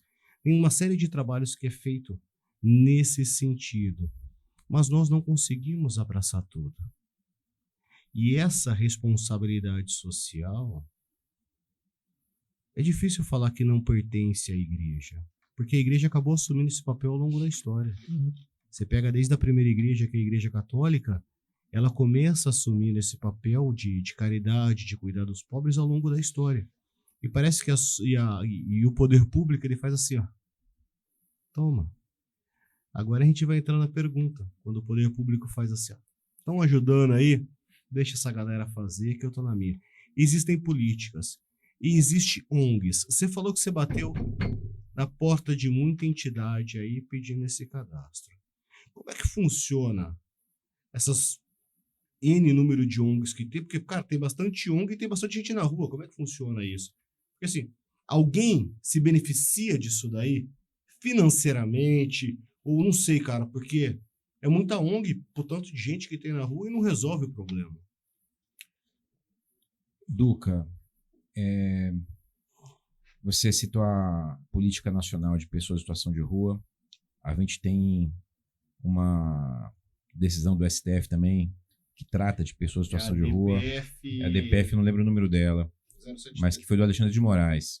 A gente tem uma DPF. Eu vi essa DPF aqui. Isso. Sim. Uma empresa que faz doação para uma ONG direcionada a pessoas em situação de rua, ela tem um abatimento nos seus tributos maior do que uma ONG que, por exemplo, cuida de crianças, ou do que uma ONG que cuida de outras coisas. Então, aí sim já tem uma distorção. Eu não vou falar de Campinas porque eu não vi nenhuma investigação de Campinas, mas de São Paulo eu posso falar porque isso foi estudado, analisado e foi noticiado também, tá? Muitas ONGs envolvidas com o mercado imobiliário. A DPF 976. Isso. Muitas ONGs envolvidas com o mercado imobiliário. Muitas ONGs e muita gente são funcionários dessas ONGs, se mantêm graças às pessoas em situação de rua. Se você lembrar bem, nos anos 90 até o começo dos anos 2000, a gente falava muito da indústria da seca do Nordeste. Sim. Por que não falar agora da indústria das pessoas em situação de rua no Brasil? Porque isso interessa a muita gente. Você acha que chega nesse nível? Eu não acho, eu tenho certeza. Eu vou dar um exemplo para você. Na região da Luz, a empresa que ganhou a licitação para fazer a limpeza, ela ganhava 1 metro quadrado. Enquanto quanto mais sujeira tinha lá, mais essa empresa faturava. A gente tinha as especulações no mercado imobiliário. A gente tinha muitas vezes o movimento do tráfico para determinados quarteirões, determinadas regiões, para especular o mercado imobiliário. Então, isso envolve muita coisa, tá? Então, ONGs participam disso daí, empresas contratadas participam disso daí. Então, tem muita gente que tem interesse. Como tudo no Brasil, muita gente tem interesse. Eu não seria audacioso de apontar uma ou outra instituição, porque eu não tenho prova. Agora, há que se observar e há que se refletir isso daí. Sempre alguém tem um interesse. E um interesse que se sobrepõe ao interesse da sociedade. A minha questão é de humanizar essas pessoas, de resgatar. E você está falando que tem gente ganhando dinheiro em cima disso? Foi isso que eu entendi? Exatamente. Quantas pessoas não são empregadas por conta disso? Pô, não vou nem pedir pro Gabriel tocar trombeta. Eu mesmo vou tocar trombeta, quebra tudo aqui, pelo amor de Deus. ganhando dinheiro em cima de pessoas em situação de rua. Ganho dinheiro.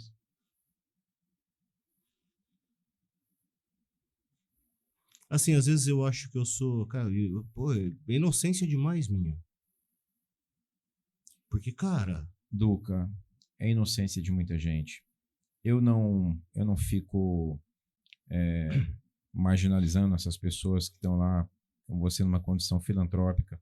Eu prefiro muito mais uma conversa como essa que a gente Sim. tá tendo para mostrar caminhos mais assertivos do que simplesmente distribuir comida, depois deixar um chão do centro da cidade sujo, com fezes, com urina, com sujeira, com rato, um centro totalmente decrépito, dando prejuízo para os comerciantes, deixando as pessoas desempregadas, né?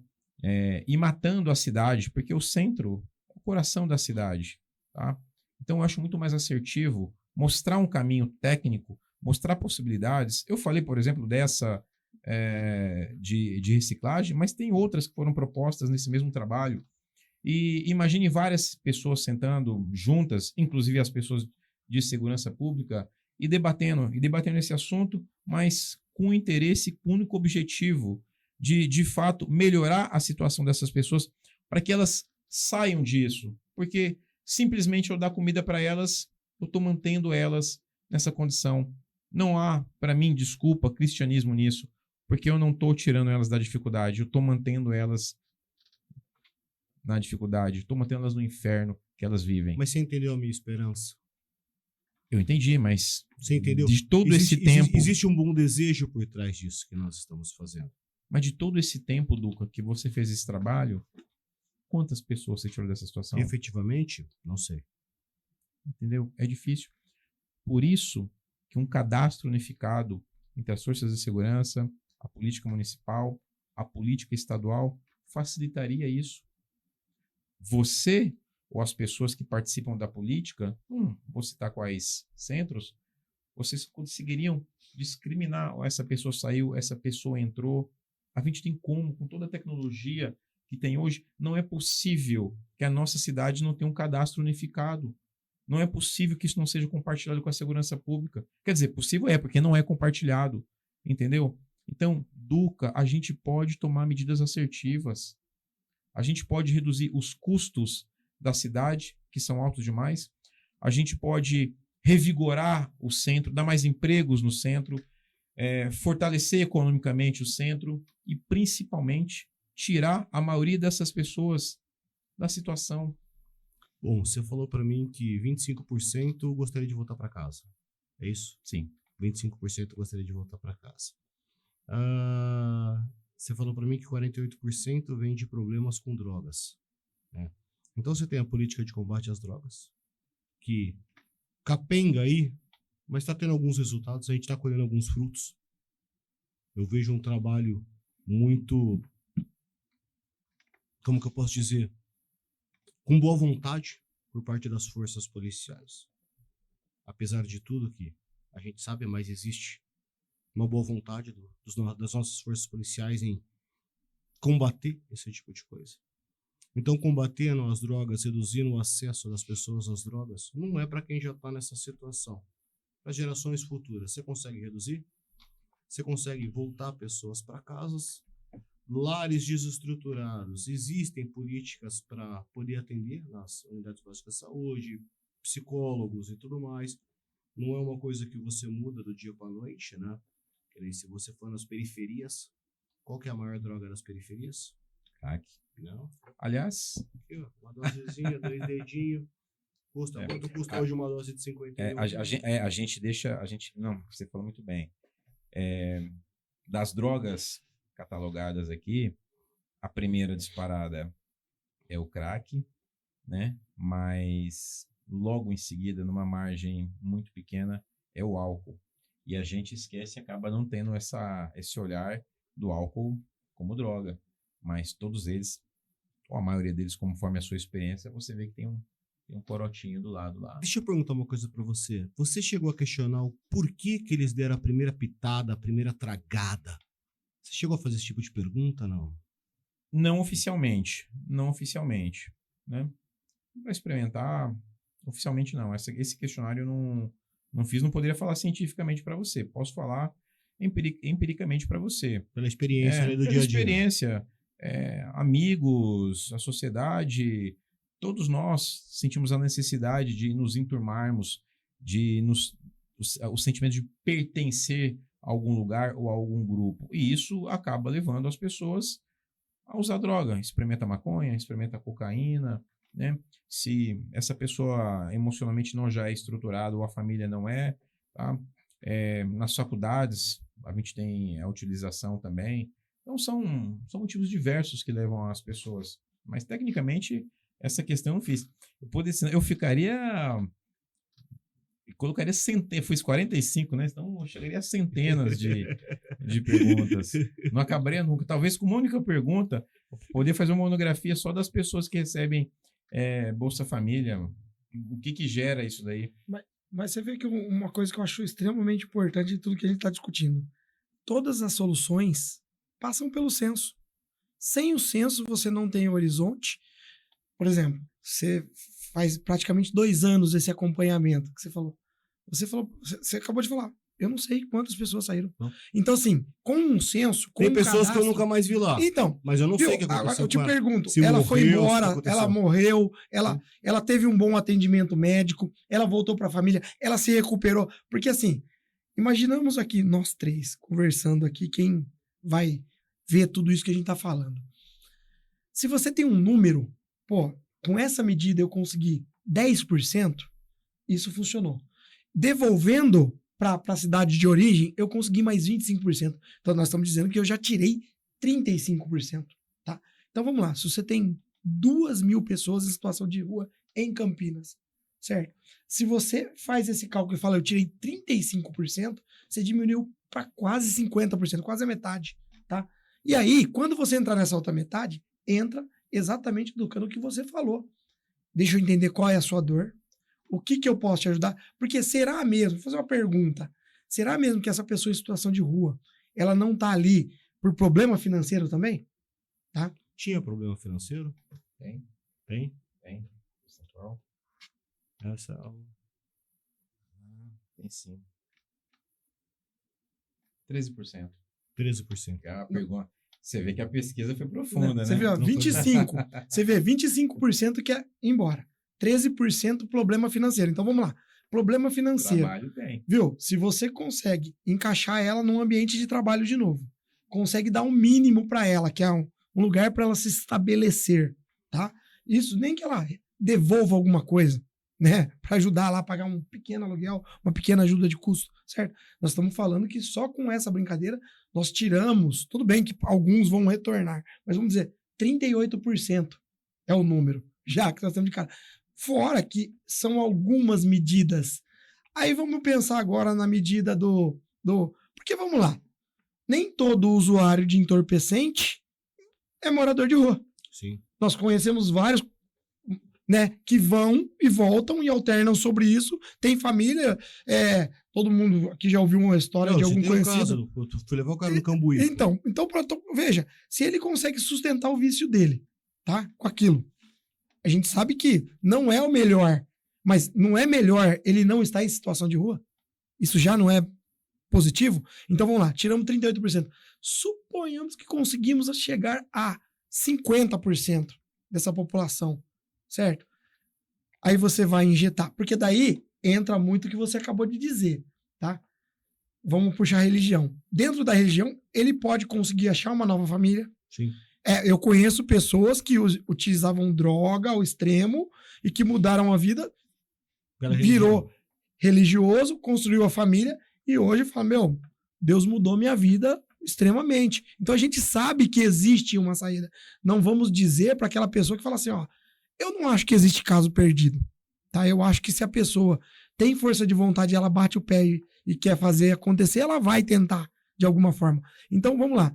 Então se a gente tem um censo, se a gente sabe que conseguiu tirar 50%, imagina como o teu serviço, como essa filantropia que você faz, seria na próxima vez que você vai pra rua. Sim. Falando o seguinte, eu sei que eu consegui tirar 30 pessoas, 40 pessoas, 50 pessoas, e de repente você teria esse sonho seu saciado por um indivíduo que te ligar e falar assim, olha, muito obrigado, foi você que me ajudou.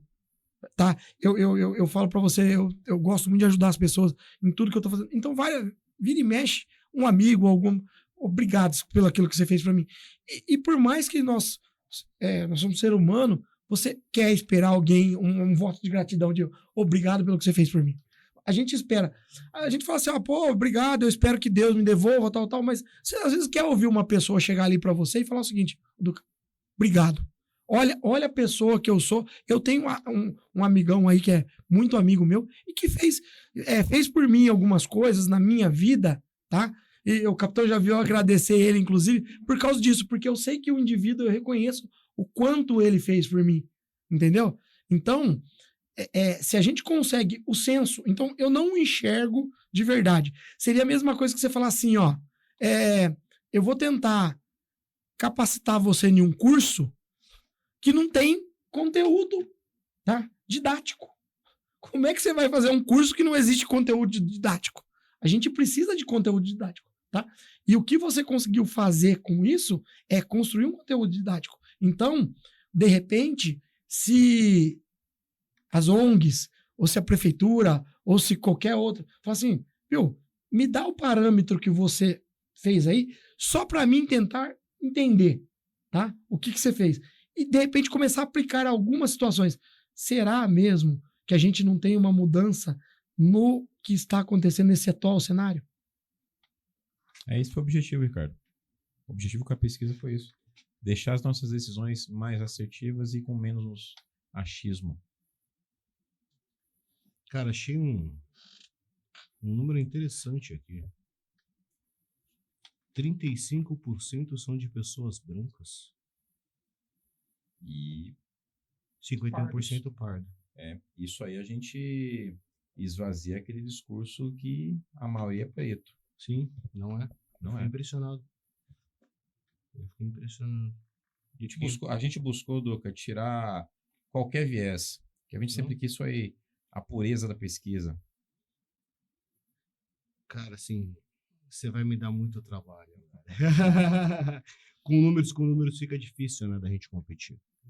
Nós temos achismo, nós temos aquilo que nós vivenciamos no dia a dia, nós temos a nossa busca por salvação, né? Mas os números mostram, assim, coisas que a gente vai ter que pensar numa forma de trabalhar isso novamente. Você pode compartilhar comigo depois? Claro que eu posso. Pode? Manda pra mim. Manda sim. Pessoal, a gente já tá conversando sobre o assunto. E eu, sincero, tem algumas pautas, assim, eu vou defender isso daqui que eu tô fazendo. Eu falei pra você o meu motivo, eu falei pra você o porquê que eu quero fazer isso, porque eu gosto de fazer isso, né? Mas, assim, eu, frente aos números, senti dificuldade de defender a minha pauta aqui. Agora tem uma galera que defende umas pautas por aí que eu não consigo. Cara, como é que você consegue defender isso, né, meu? Não vou nem falar do tipo de pauta, mas tem uma galera que defende umas pautas que você fala, caraca, como é que consegue defender isso daí? Ô, Pereira, vamos fechar com uma consideração? Vamos. Duca, primeiro eu quero agradecer muito você pela oportunidade, né? Agradecer a presença do meu amigo Ricardo aqui, que tem me ajudado demais na questão de segurança pública, especialmente no viés tecnológico, esse espaço que você abre para que a gente possa debater na pureza de levar a um esclarecimento e a um denominador, sem a possibilidade de lacrar, se sobrepor ao outro, tá? E finalmente, como a gente falou logo no começo do nosso podcast, né, que nem só de pão vive o homem, mas de toda a palavra e sabedoria de Deus. A Bíblia salva, a palavra salva mesmo. Eu acredito muito, muito nela, tá? Duca, muitíssimo obrigado pela oportunidade e parabéns pelo seu canal. Tamo junto. Ricardo. Duca, antes de mais nada, para mim é um enorme prazer poder participar aqui. Um tema que, na minha opinião, é extremamente importante. Eu vejo as dores dos dois lados aqui, como empresário, e tem as minhas também, porque acaba me afetando no dia a dia também. Agradecer ao Pereira, que é um amigo, estamos fazendo alguns projetos juntos aí, tá, para tentar melhorar, inclusive, uma das ideias, esse senso, tá, para quê? Para tentar ajudar, de fato. Eu sou nascido em Campinas, adoro a minha cidade e gostaria muito de ver essa questão podendo ser solucionada. Acredito muito, tá, na Bíblia, gosto muito, sou criado em família evangélica, e eu lembro que meu padrinho me falava muito, quando eu tinha qualquer emergência, ele me falou uma vez, me ensinou uma coisa, falou, você quer de verdade ficar sábio e inteligente? Eu falei, quero, meu sonho era, sabe, querer melhorar em tudo que eu fazia na vida. Ele falou, lê Provérbios e você... E ele falou assim pra mim, e entenda uma coisa, não leia uma vez só. Provérbios é o livro dos ensinamentos, tá? Leia, e eu já li esse livro umas 5 vezes, e estou lendo a 6ª agora, tá? E cada vez que essa mensagem me vem, ela me torna um pouco melhor, porque eu entendo um pouco mais do que tem ali dentro para mim de verdade. E agradecer muito e falar o seguinte, eu concordo literalmente com você. Eu acho que, na minha opinião, 2 coisas que o ser humano vai fazer e que vai mudar ele. Ter fé, acreditar muito, tá? Fé em Deus, principalmente quem está passando, quem tem família, que está passando por essa situação, por essa diversidade, uma fase... graças a Deus eu não tenho ninguém próximo passando por isso, mas eu já vi as dores de várias famílias que estão passando, como você disse, né? O pai mora no Cambuí, teve que levar lá. Então, assim, eu acho que você deve continuar com o seu objetivo, junto com as pessoas, claro, que tentando melhorar isso. Então, mais uma vez, meu muito obrigado, tá? Meu agradecimento também por você fazer por essas pessoas, tá? Porque eu sei o quanto é difícil sair à noite, ir lá, tem um risco, existe um risco real, tá? A gente sabe que existe, tá?